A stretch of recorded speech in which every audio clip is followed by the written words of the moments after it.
What is a church? A church is a house for the ingathering of nature and human nature, a house of friendships, a haven in trouble, a room for the encouragement of life. It is a house of freedom, guarding the dignity and worth in every heart, a platform for the free voice in times of security and danger, a house of truth-seeking where students can encourage themselves each week, where mystics can seek the holy. It is a house of art, adorning its celebrations with melodies and handiworks, a house of prophecy, looking for justice in all the places where it has yet to grow. This house, this church, is a cradle for the human dream and a workshop for the human endeavor. And so we begin our hour of worship. May your life be as a song, resounding with the dawn, to sing with the night, and softly serenade the stars, ever dancing circles in the night. May your life be as a song, resounding with the dawn, to sing with the light, and softly with your sorrow, you sing with the night, and softly sing with the stars, and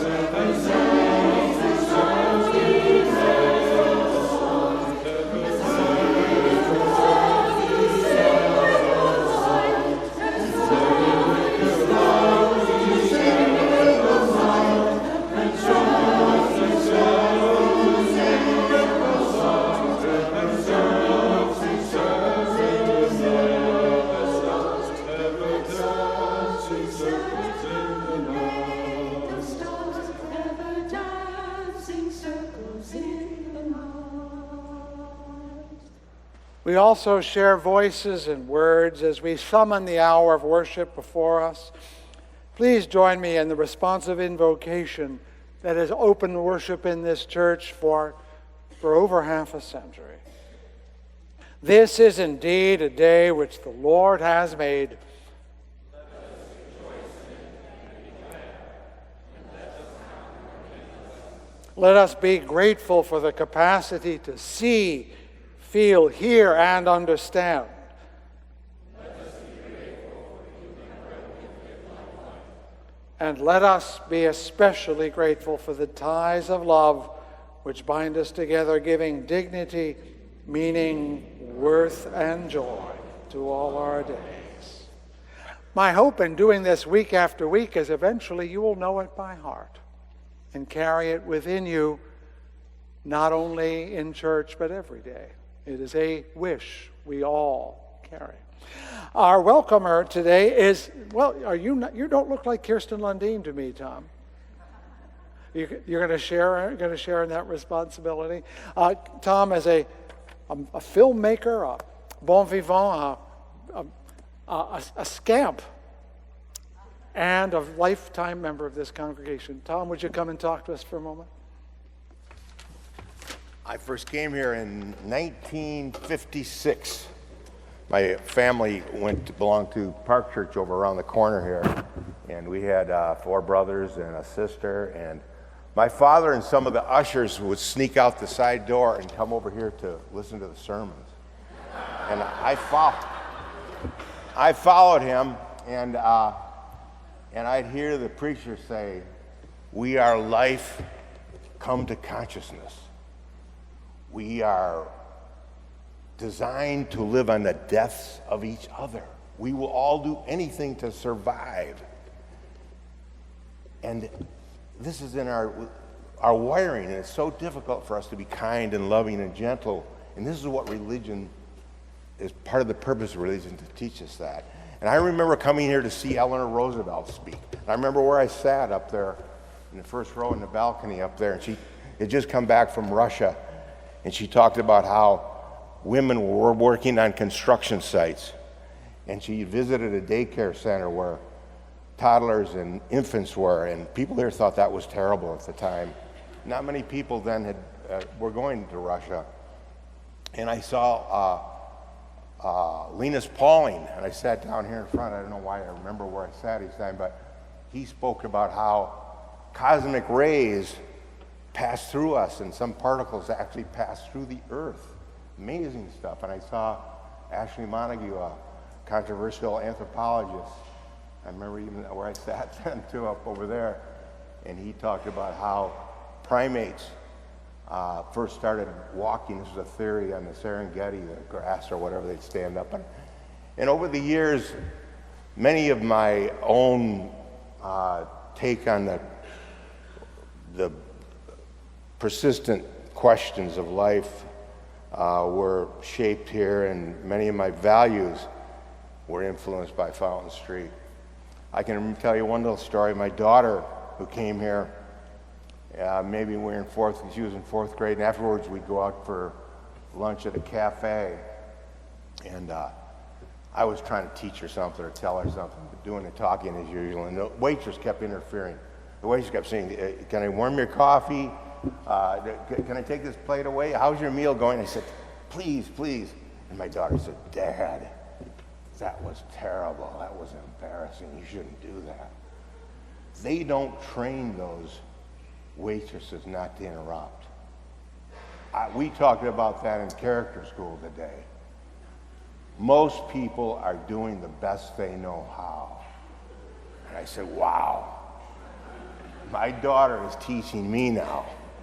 Fountain Street is influencing me through my daughter, not some great theological concept, but something that has done me well in many situations in life. Most people are doing the best they know how. Anyway, they want me to talk about the creative arts. The stewardship committee this fall for 5 weeks is each week taking a different theme. And this week, it's the creative arts around here. And they put some things up here, and you can come up afterwards and look at them. I looked at some of them. There's always... Use the microphone? You should have told me earlier. Anyway, I've got 3.5 minutes to get through this. The art committee does 7 art exhibits in the Keeler Lounge all year, and they find that art, and these artists aren't always from the church here, but they hang that art. It's a lot of work, and they put on a very dignified reception for those artists, and I thought, what a great experience for those artists. Maybe it's the first time they ever do a showing.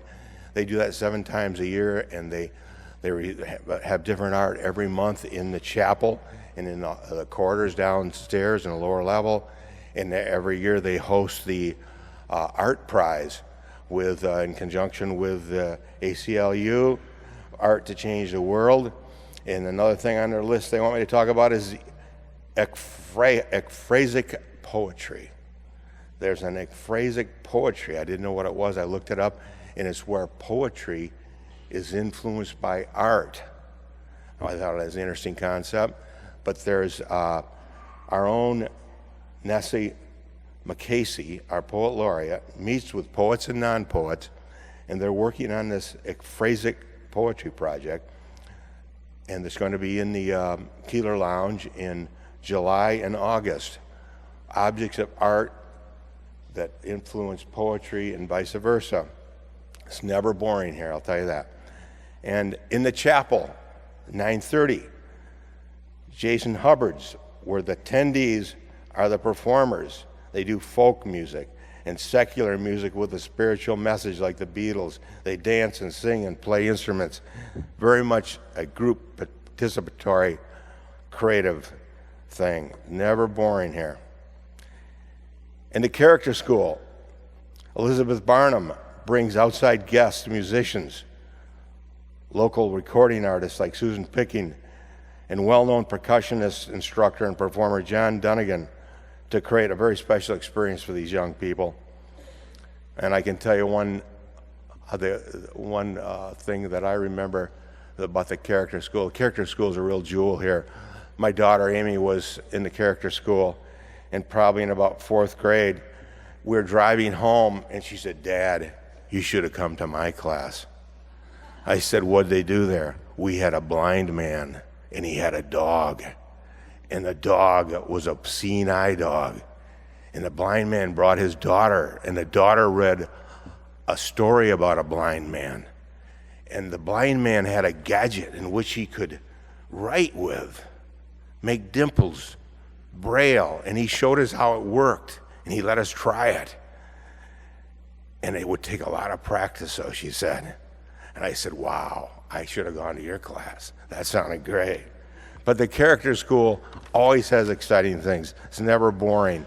And jazz has been a great part of the history of Fountain Street. I saw Brubeck here twice. I think he was here 4 times.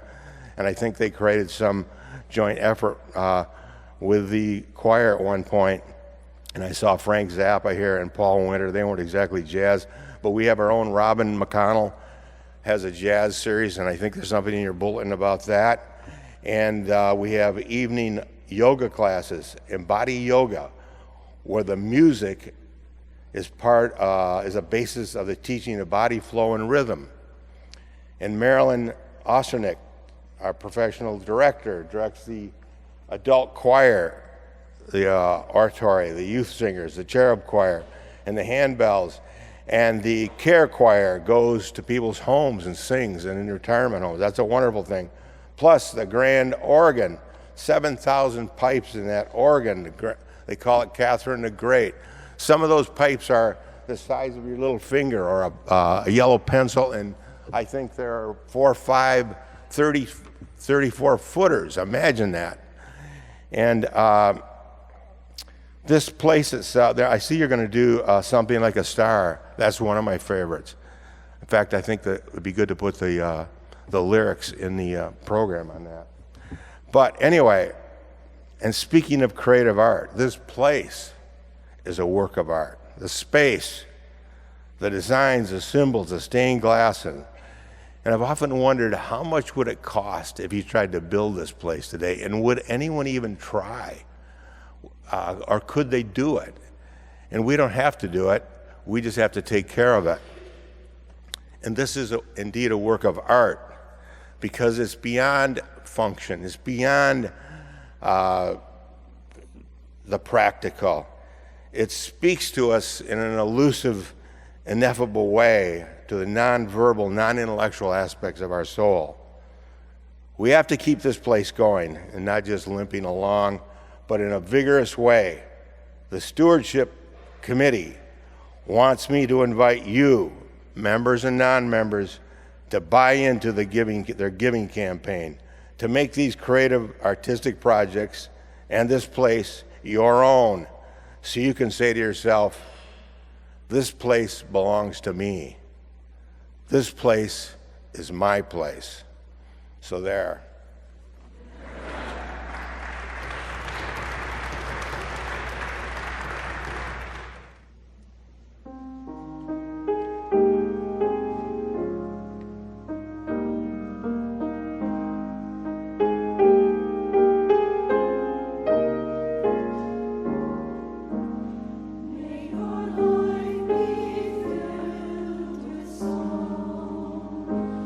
May your friends all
the late Daniel Berrigan, notable, notorious priest, prophet, took the liberty of recasting one of the Psalms, number 126, so we could hear it in our age and shorn of the antiquity we associate with the Bible.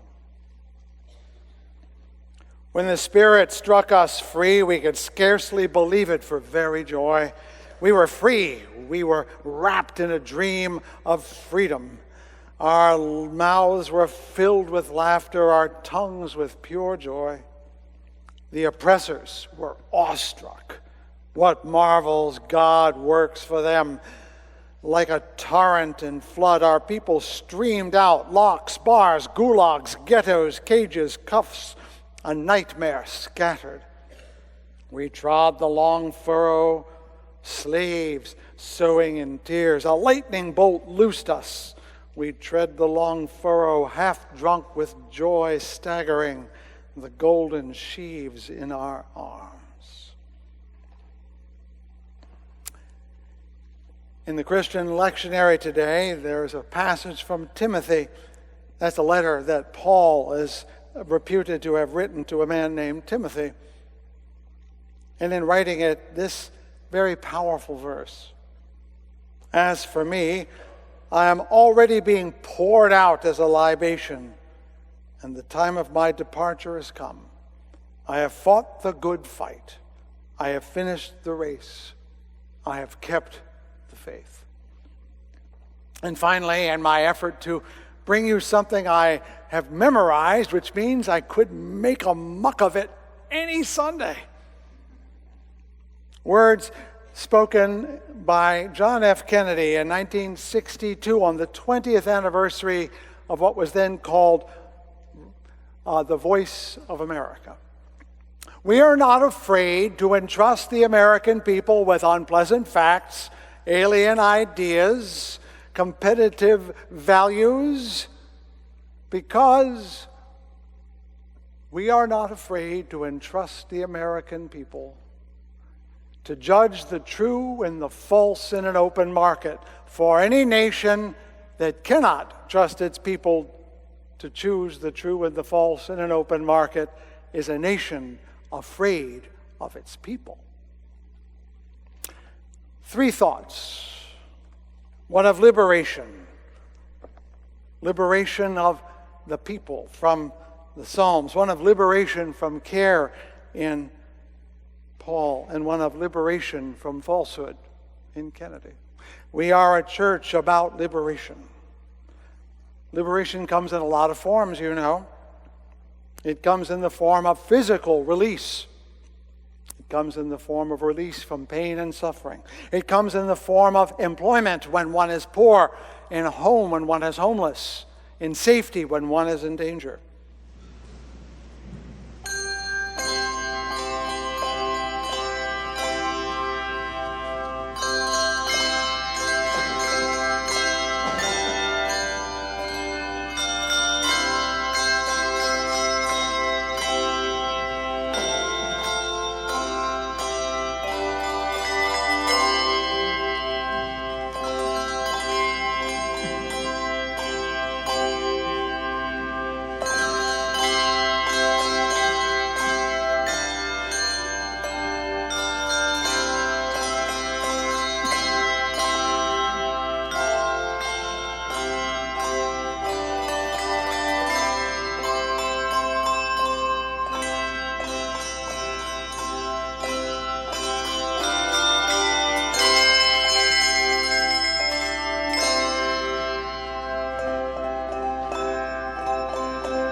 what is this word prayer? Of all the things we do here, this is the least comfortable. It comes in the door with thoughts of people on bended knee, hands clasped before their face, heads bowed, petitions raised, with the strange sense that somehow this ritual no longer has the power it once did. Yes, there are people who say they believe in prayer and in a God that listens with an inclined ear to all our voices and measures those requests carefully. I cannot affirm that notion. So why do it if you don't believe in it? Because I do believe that there are moments in our lives when we hope something larger than ourselves might be a little closer than farther. When we feel lonely and want to feel a little less lonely, if only for a moment. When we are afraid. When we are grateful. When we are overwhelmed. It is a place to be present with yourself with great honesty. We don't do that well day to day. The clock strikes, the to-do list calls, the chores pile up. This is the one moment every week when you're stuck in a chair and you got to do it. Let's learn how to pray right now. Oh, I pray to be silent. I pray to listen. I wish to breathe. I wish to laugh. I want to stop weeping. I'm tired of being afraid. I don't understand.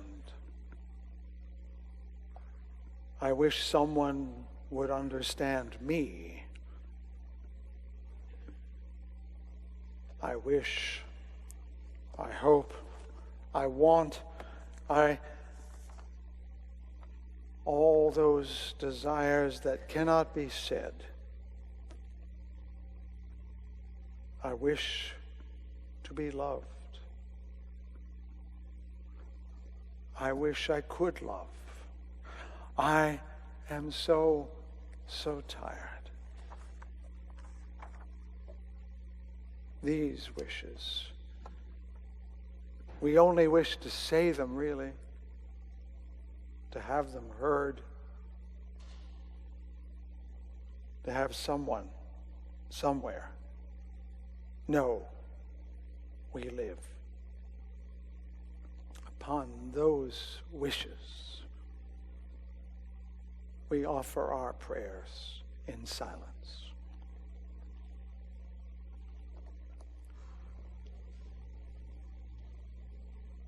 And for a blessing on our prayer, we lift up the names of those whose lives ended at this time in years past and crave their blessing upon us. Shirley LaBelle, Charlotte Jellison, Noreen Brooks, Len Blending, Fred Zwald. Thou who art filled with mercy, dwelling in the heavens' heights, bring proper rest beneath the wings of your presence to the souls of our beloved who went to their eternal place of rest. May you, who are the source of mercy, shelter them beneath the wings of your presence. Bind their souls to you and to us, that they may rest in peace, that we may be at peace, and let us say, Amen. We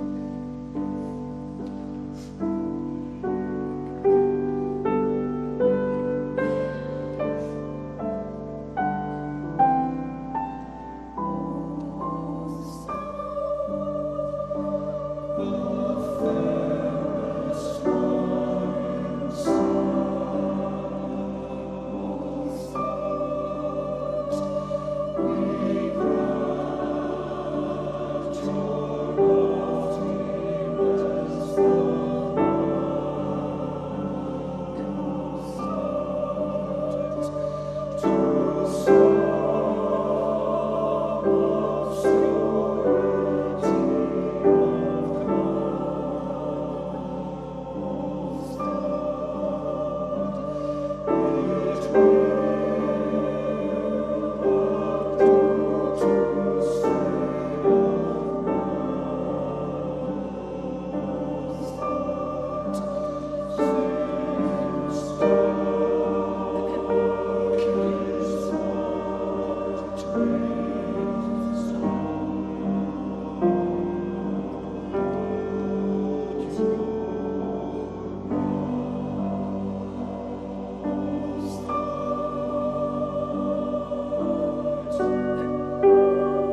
We have a hymn in our hymn book with a text by Sarah Teasdale, and it came to mind as you were singing, choir. Spend all you have for loveliness, to buy and never count the cost. Isn't that what you were saying, Thom? Spend all you have for loveliness. The world is not as lovely as it could be or should be. And if you're waiting for someone else to make it so, you'll be waiting a very long time. By the way, I did mess it up, the Kennedy thing, but you got the gist. And before I get started on my message this morning, I spoke with our board chair, Gary Eberly, who is also in the choir. He loves raising his voice in the choir. Oh, by the way, the choir always has a space for you in it. It really does. And if you want to have a really good time in church, they know how to party. Just saying. But I spoke with our board chair, Gary Eberly, who's, as I said, is in the choir, because there was some stuff that we were talking about on Monday night when the board met. One of them had to do with the questions people have been raising, and we've been discussing about whether or not Fountain Street Church, after some years of being independent of any denomination, ought to consider affiliating with another. And we thought about it, the board, you, and they passed a motion to table this question. You know what tabling means? Putting it down. It'll be up to you as a congregation to lift it up. It's not on their agenda anymore. Not that it doesn't matter to some of you, but there's simply not enough of the community that wants to pursue this, because as I've told them and as others have told them, don't join a group until you really want to, not because you feel you should. And I would say that too. I'm a fourth-generation Unitarian Universalist. My great-grandmother had my grandmother baptized in the new font of the First Unitarian Universalist Society in Baltimore, and that was in 1900, roughly. I've been doing this a long time. I like being a Unitarian Universalist. I wear it. I know the songs. I wrote the freaking book you use right here. And I serve this church happily, gladly, and eagerly because it does not own its membership to anyone other than itself. You are a unique and precious institution. Now, don't let that go to your head. It is who we are, and until you want it to be otherwise, it will be who you are. And stop talking about it, okay? We have better things to do, more important things to do as a community, for ourselves, and for the community as ourselves. And now the sermon. This is the sixth sermon. I am focusing on the clauses of the Preamble of the Constitution, because in the midst of this most strenuous, difficult, arduous, and unpleasant of election cycles, we have heard precious little about what really matters. And I chose to look at that ancient statement, the Preamble, because it clearly lays out a mission statement for our national government to form a more perfect union, establish justice, etc. And it comes to the last one where I am this week, to secure the blessings of liberty for ourselves and our posterity. If the first five were more complex than we expected, more than poetry, this one is especially so. I love that word, that verb, to secure. Anyone who's ever been on a boat knows that sometimes you're told to secure things so that they don't fall overboard, to ascertain that things are safe. Security is the word that comes to mind. When someone secures me, I feel like I've been tucked into bed at night. Things are safe. I won't fall out. The blessings of liberty is a lovely phrase, but it goes undefined. And it's not liberty itself that they want to secure, but the blessings thereof. And posterity. So often today when we listen to the news and pundits and experts, they say, history will hold you in bad repute. What they mean is posterity. History is back there. Posterity is over that way. We don't use the word, and we should use it more. Those who come after us is what we talk about. So what are these blessings of liberty? Not liberty itself, as I said, because I think the framers would have used secure liberty if that's what they meant. I think they perceived that liberty alone was not enough, that there was more to it than just being free from something. They needed to be free for something. Bishop Desmond Tutu of South Africa, some years ago during the apartheid era, observed that liberation is costly. Even after God had delivered the Israelites from Egypt, they had to travel through the desert. They had to bear the responsibilities and difficulties of freedom. Now, if you know the story of Exodus, which Psalm was referring to earlier in the service, you know that after the Israelites were liberated, which was a great day, they wandered in the desert for 40 years, which were plenty of not very great days. In fact, they got really tired of wandering in the desert. More than once said, "Moses, take us back to Egypt. At least we had a place to sleep and a meal to eat." More than once they rebelled against Moses as their leader, as not showing them the right way or getting on with the task and leading them, as they saw it, and quite accurately, into a forsaken wilderness. They did not understand, as we, the readers of the story, understood, that God had liberated them from Egypt and Pharaoh so they might serve a greater purpose. Freedom from is only half of freedom. The other is freedom to, toward posterity, toward the future.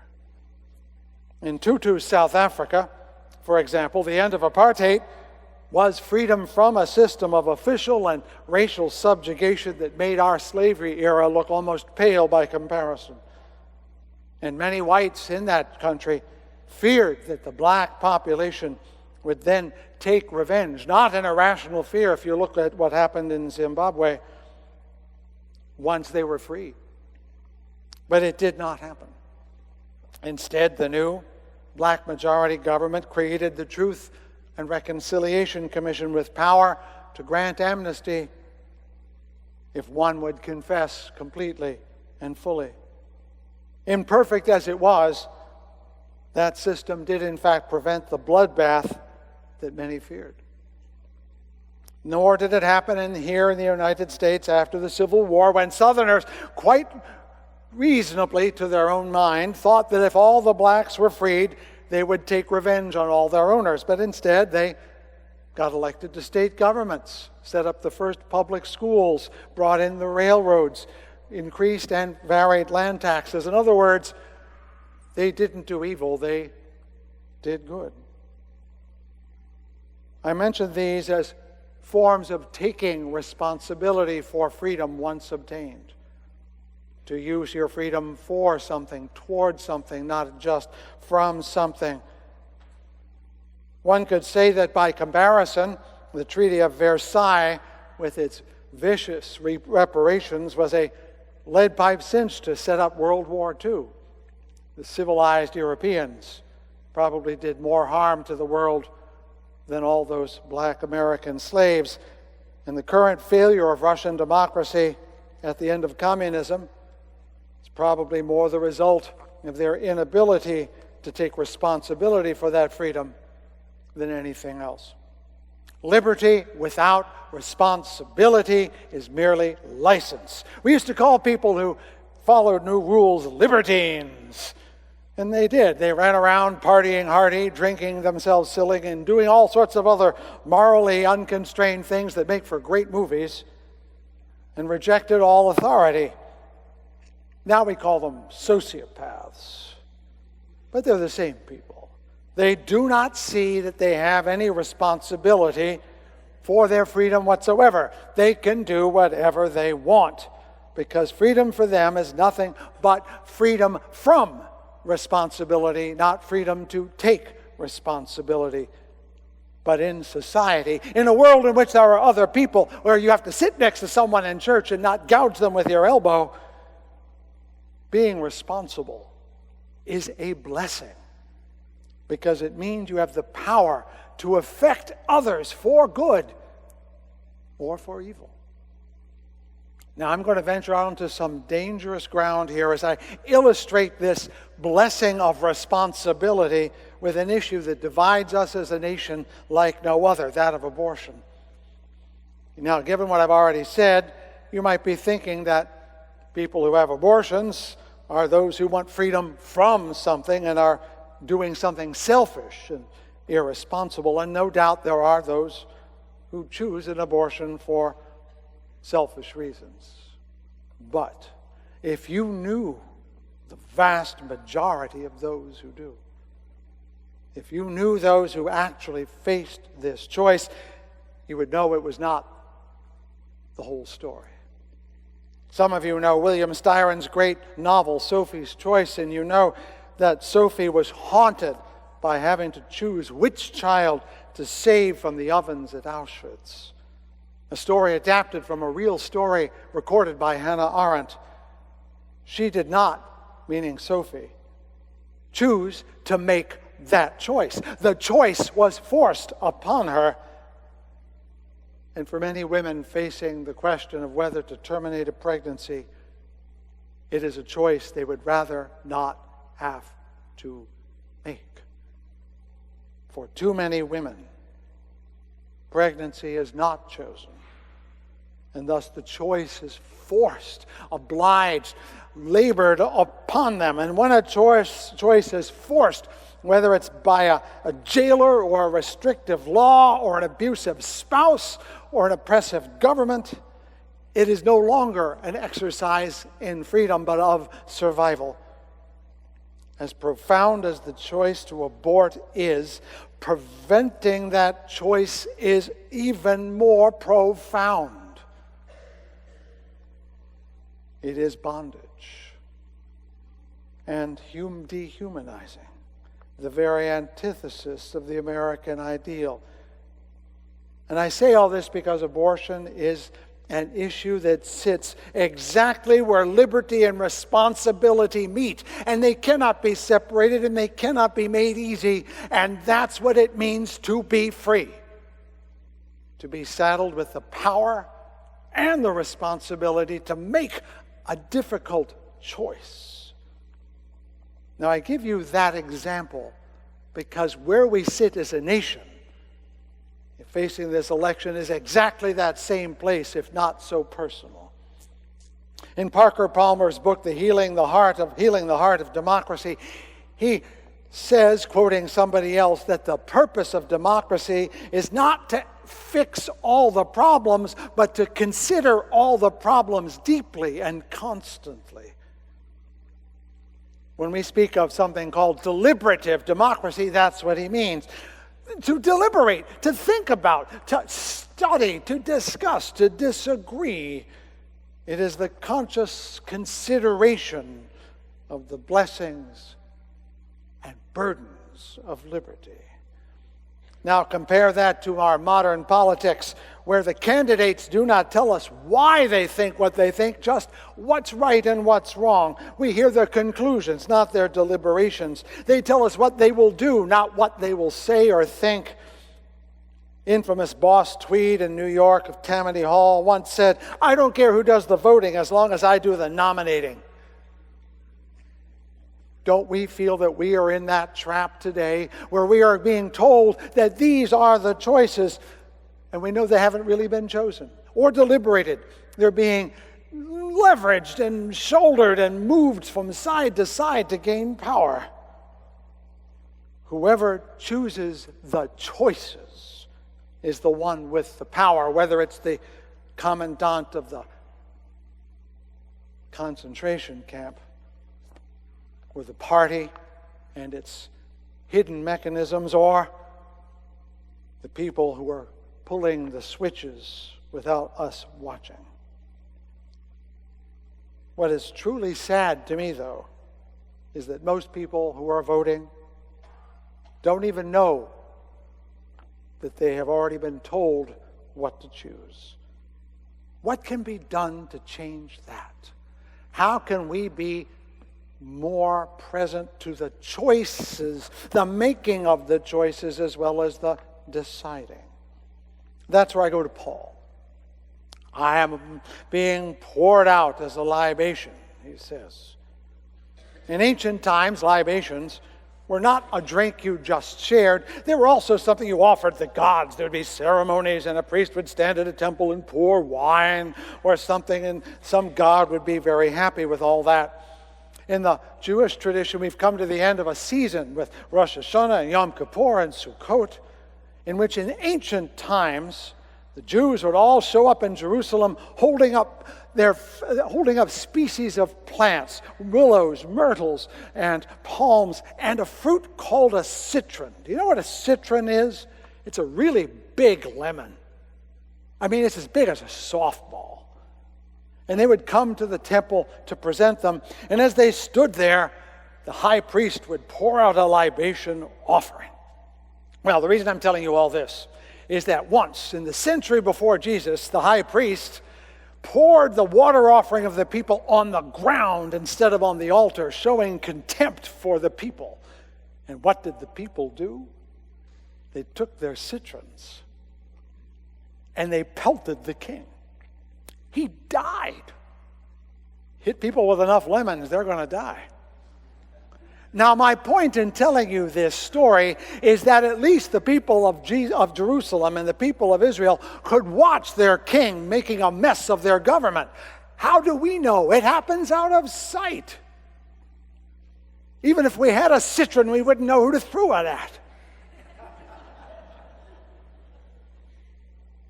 It is a fact that we need government to do the things we cannot do, to pour the libations. But some things we cannot trust government to do. That's why we have a Bill of Rights.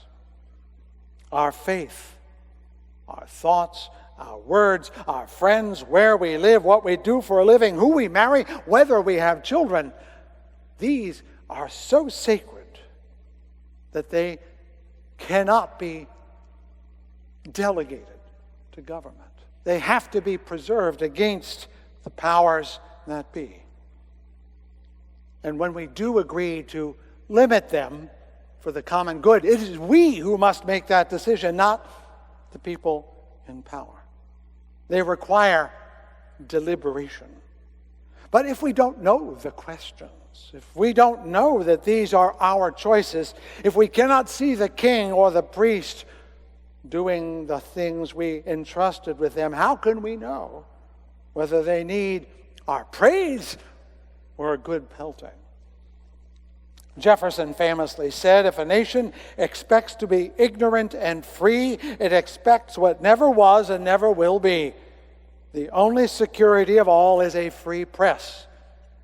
I grew up with that notion, that in order for us to know as a people what needs to be known for us to understand our government, we need a free press, a third estate that keeps an eye on them. You know, when I was a kid, newspapers had names like The Sun, which throws light, The Tribune, which represents the people, The Free Press. They understood their role was to tell you and me what our people in power were doing. And we read those newspapers. And now what happens? We turn on the TV news. The business of news has overcome the mission of the news. It's all but destroyed it. And today, the more news we watch, the less we know, and the more gullible we are to the claims of those in power or those who want it. The reasons are complex, but they really are economic. It no longer makes money to make news. And those who do try to do it by massaging it to suit an audience that they know will pay their bills. If Jefferson is right, the Republic really is in peril. But truly fair and balanced news, forgive the reference, does not pay. We need our own BBC. When we say, well, we have PBS, I think PBS needs a 24-hour news station right along with CNN and MSNBC and Fox and all, so that I can turn on the real news that's about me, not about what they want it to be. I want it on 24 hours a day, like the BBC. But how will we pay for that? Easy. If you live in Great Britain, you pay a television tax. Every time you buy a TV, every time you buy a tablet, maybe your smartphone, maybe $1 goes to support a 24-hour PBS, NPR-like station that will work for us and no one else. It won't cost that much. We need that much. We can afford it. Let's make it happen.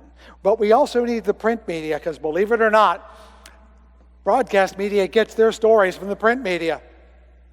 More than once, when I lived in New York, the story on Tuesday morning's TV was the one that was read on Sunday morning's newspaper, because they're the people who can afford to do the research, the investigating, the writing, and the presentation. So we still need print media, but guess what? There's not a single profitable newspaper left in the country because we're so busy watching TV. At any rate, I have an idea. What if every newspaper could actually sell its deficit? Kind of like cap and trade would be. What if a profit-making company wanted to reduce its taxes? It could buy the deficit of another newspaper, maybe on an open market, so that we wouldn't have to worry about laying off more and more reporters, limiting more and more editions. We deserve a daily newspaper from a daily staff that is actually reporting what is going on in our city and our state. And we can't have it because there's not enough money in it. Well, maybe we need to think of news as something more important than profit. We cannot afford to lose the free press to the vagaries of a free market. The news should not be for sale. Our liberty cannot be sold for the pottage of profit. And that's where government needs to be present, because if everything can be sold, everything will be sold. Now, I know that sounds all lefty and loopy, but that most venerable of conservatives, George Will, said, "The business of America is not business. Neither is it war. The business of America is justice and the securing the blessings of liberty." Amen, George Will. You are right. Who can disagree with that? In fact, next week, I'm reaching the end of this series, and I'll take on that insight exactly. How can we make sure that we are in the business of justice and the blessings of liberty? I'll tell you, I know you, I know the law. I would never dream of telling you who to vote for. But at this point in my life and at this point in our history as a nation, I would be derelict in my duty if I did not tell you what to vote for. If you have not yet to decide or are willing to risk changing your mind, be here next week. And with that, let me conclude by saying, as I do every week, may the words of my mouth and the meditations of my heart be found true in thy sight, thou who art my rock and my redeemer. Mark? May your life be filled